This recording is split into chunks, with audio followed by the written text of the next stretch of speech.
రెండోది,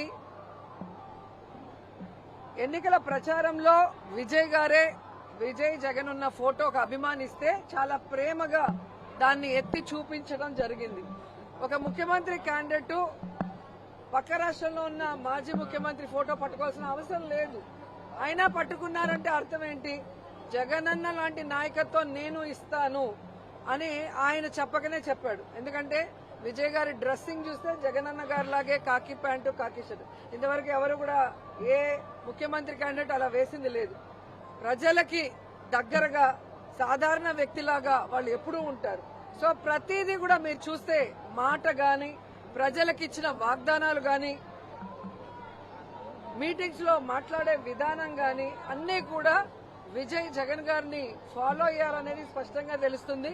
ఎప్పుడైతే విజయ్ ఆ ఫోటో చూపించాడో అప్పుడే ఆయన కూడా జగన్ గారిని గౌరవిస్తున్నారన్న సంగతి తెలుస్తుంది. సో అవన్నీ చూసిన ప్రజలు ఈరోజు విజయ్ ని ముఖ్యమంత్రిగా కావాలని కోరుకున్నారు అంటే జగన్ గారిని కూడా వాళ్ళు ఆశీర్వదించినట్టే లెక్క. ఎందుకంటే దేశంలో ఏ రాష్ట్రంలో ఏ ముఖ్యమంత్రి కూడా 5 సంవత్సరాలలో తను ఇచ్చిన వాగ్దానాన్ని 99% పూర్తి చేసిన దాఖలాలు వేరే ఏ రాష్ట్రాల్లో లేదు. ఒక్క జగన్ గారే చేశారు. కోవిడ్ సమయంలో కూడా రాష్ట్రానికి ఇన్కమ్ లేకపోయినా కూడా అందరికీ జీతాలు సక్రమంగా ఇచ్చారు. ప్రజలందరికీ వైద్యాన్ని ఫ్రీగా అందించారు. అలాగే ప్రజల్ని కాపాడుకున్న విధానం కూడా అందరూ చూశారు.